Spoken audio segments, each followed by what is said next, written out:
सभी को good morning. तो कल हमारी क्लास स्टार्ट हुई थी डीसी मशीन की, ठीक है। तो हम पार्ट्स ऑफ डीसी मशीन के बारे में, टोटल पार्ट्स के बारे में जानकारी प्राप्त कर लिया था, ठीक है। तो ये क्लास देखने के पहले वो पिछली वाली क्लास जरूर देखें, तभी ये चैप्टर अच्छे से समझ में आएगा, ठीक है।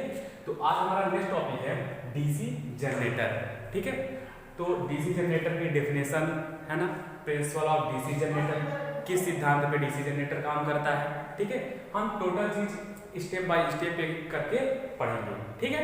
तो सबसे पहले अगर हम डीसी जनरेटर की डेफिनेशन देखें, है ना, परिभाषा क्या होती है, तो डीसी जनरेटर की परिभाषा होती है यांत्रिक ऊर्जा को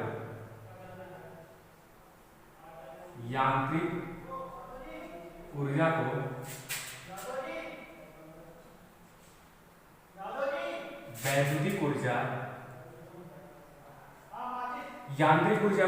वैद्युतिक ऊर्जा में परिवर्तित करने वाली मशीन क्या कहलाती है, आपका जनरेटर कहलाता है, ठीक है ना। यांत्रिक ऊर्जा को वैद्युतिक ऊर्जा में परिवर्तित करने वाली युक्ति क्या कहलाती है, जनरेटर कहलाती है, ठीक है। तो जनरेटर की डिफिनेशन क्या है, आएगी यही है ना कि जनरेटर, अगर आपसे कोई पूछे कि डीसी जनरेटर किसे कहते हैं, तो यांत्रिक ऊर्जा को वैद्युतिक ऊर्जा में परिवर्तित करने वाली जो युक्ति होती है वो क्या कहलाती है, आपकी डीसी जनरेटर कहलाती है, ठीक है। अब इसके बाद डीसी जनरेटर जो होता है आपका किस सिद्धांत पे काम करता है, ठीक है। जो डीसी जनरेटर होता है तो किस सिद्धांत पे काम करता है, ठीक है ना। तो अब हम नेक्स्ट पढ़ेंगे टॉपिक अपना प्रिंसिपल ऑफ, है ना,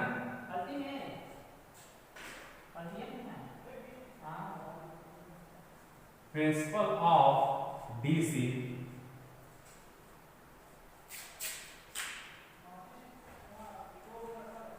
है ना, प्रिंसिपल ऑफ डीसी जनरेटर, ठीक है। मतलब डीसी जनरेटर जो होता है हमारा किस सिद्धांत पे काम करता है, तो जो डीसी जनरेटर होता है आपका किस सिद्धांत पे काम करता है, फैराडे के विद्युत चुंबकीय प्रेरण के सिद्धांत, ठीक है ना। डीसी जनरेटर किस सिद्धांत पे काम करता है, तो डीसी जनरेटर जो आपका होता है फैराडे के विद्युत चुंबकीय प्रेरण के सिद्धांत पे काम करता है, ठीक है। किस सिद्धांत पे, फैराडे के विद्युत चुंबकीय प्रेरण के सिद्धांत पे काम करता है। अब अगर हम बात करें कि फैराडे का विद्युत चुंबकीय प्रेरण का सिद्धांत क्या होता है, ठीक है, फैराडे का विद्युत चुंबकीय प्रेरण का सिद्धांत क्या बोलता है, ठीक है। तो किसी धारावाही चालक द्वारा, ठीक है, देखिए फैराडे का विद्युत चुंबकीय प्रेरण का सिद्धांत क्या बोलता है, किसी धारावाही चालक द्वारा किसी चुंबकीय क्षेत्र को काटा जाता है, ठीक है, तो उस धारावाही चालक में क्या हो जाता है, विद्युत वाहक बल उत्पन्न हो जाता है। यही हमारा क्या कहलाता है, फैराडे का विद्युत चुंबकीय प्रेरण का सिद्धांत बोलता है, ठीक है। अब जो उस पे विद्युत वाहक बल हमारा उत्पन्न हुआ है, तो उस विद्युत वाहक बल की दिशा को ज्ञात करने के लिए हम किस नियम का यूज करते हैं, तो फ्लेमिंग के राइट हैंड रूल का प्रयोग करते हैं, ठीक है। अभी जस्ट आगे हम फ्लेमिंग के राइट हैंड रूल और लेफ्ट हैंड रूल दोनों को पढ़ेंगे, ठीक है। तो एक क्वेश्चन तो ये भी आता है कि डीसी जनरेटर में फ्लेमिंग के किस रूल का प्रयोग करते हैं, लेफ्ट हैंड रूल का प्रयोग करते हैं कि राइट हैंड रूल का प्रयोग करते हैं। तो किस रूल का प्रयोग करते हैं, जनरेटर में राइट हैंड रूल का प्रयोग करते हैं और मोटर में लेफ्ट हैंड रूल का प्रयोग करते हैं, ठीक है। तो हम देखते हैं कि फ्लेमिंग के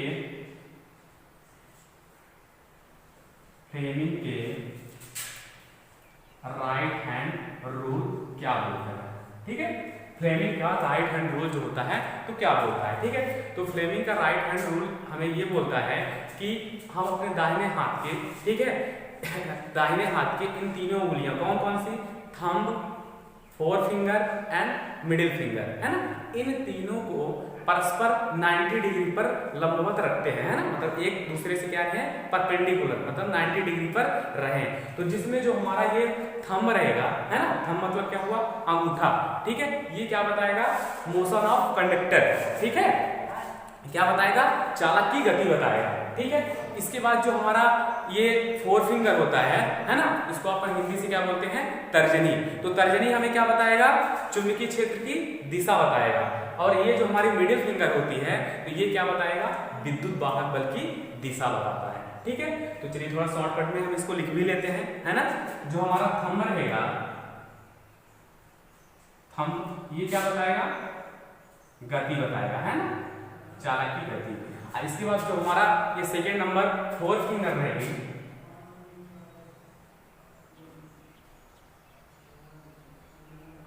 4 फिंगर है ना, जो 4 फिंगर रहेगी तो 4 फिंगर हमें क्या बताएगी, फ्लक्स, ठीक है। इसके बाद जो हमारी मिडिल फिंगर रहेगी,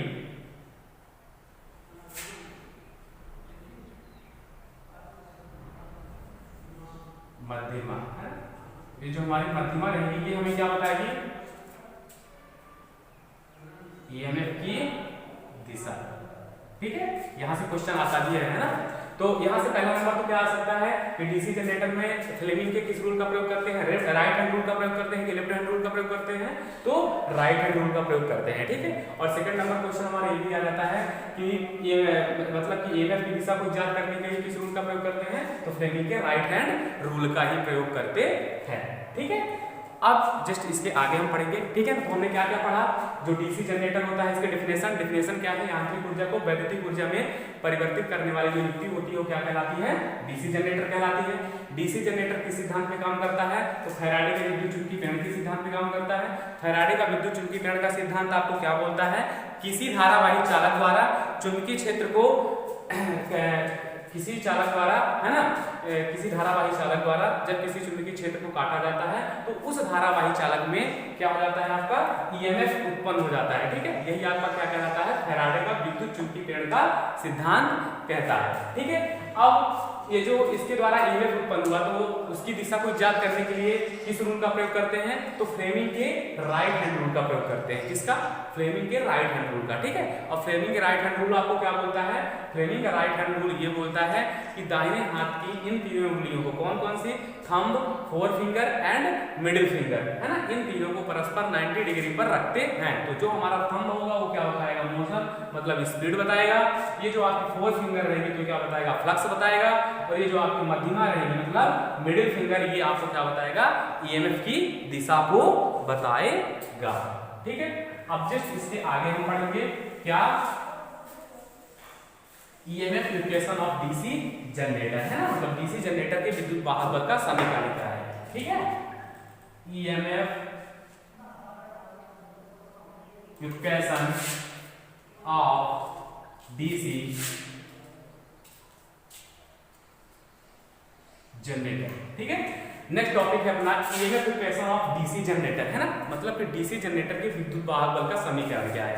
तो यहाँ पे दो तीन चीज हमें पहले देखना है ना, कि पहला क्या होता है आपका E समानुपाते फाई, है ना, मतलब कि हम जितना फ्लक्स का मान बढ़ाएंगे तो विद्युत वाहक बल का हमारा मान क्या होगा, बढ़ेगा, ठीक है। और इसके बाद हम जितनी स्पीड को बढ़ाएंगे तो ही विद्युत वाहक बल का मान बढ़ेगा, ठीक है। और तीसरा, हम किसी भी कंडक्टर की जितनी लंबाई बढ़ाएंगे, है ना, जिसको हम जेड से रिप्रेजेंट करते हैं, चालकों की संख्या को, उसको बढ़ाएंगे तो ईएमएफ का मान क्या होगा, आपका बढ़ेगा, ठीक है। अब अगर इन तीनों को हम मिला के लिख देने का रिजल्ट हमारा क्या बनेगा, E बराबर 5Zn/60 into P upon A, ठीक है। अब देखिए यहाँ पे जो आपका T है, सॉरी फाई है, ये क्या है आपका चुंबकीय फ्लक्स प्रतिपोल, है ना, वेबर में। जेड क्या है, चालकों की संख्या। एन क्या है, स्पीड, ठीक है, ये 60 आपकी कांस्टेंट है ना।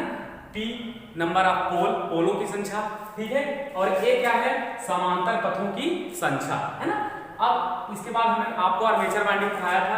आर्मेचर वाइंडिंग आपकी दो प्रकार की होती है, एक होता है आपका लैप वाइंडिंग और एक क्या होता है, वेव वाइंडिंग। लैप वाइंडिंग में क्या होता है, ए बराबर पी, और वेव वाइंडिंग में क्या होता है, ए बराबर 2।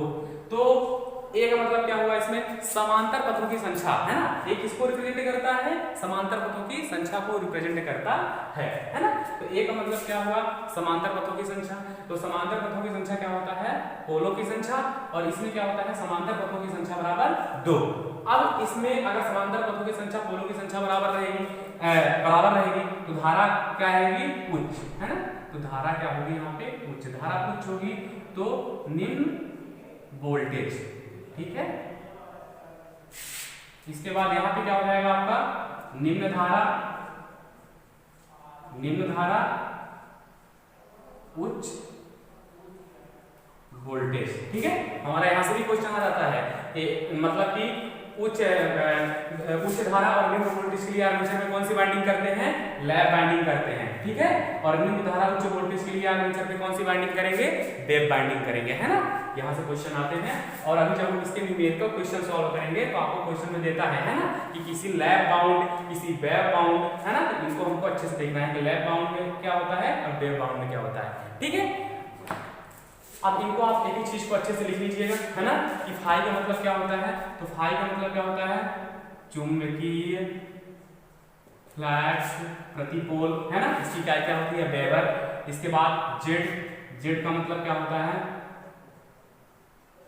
चालकों की संख्या। इसके बाद नेक्स्ट अपना क्या है? एन, एन का मतलब क्या होता है? स्पीड, है ना, आरपीएम में, ठीक है। इसके बाद पी, नंबर ऑफ पोल, पोलों की संख्या, ठीक है, पोलों की संख्या।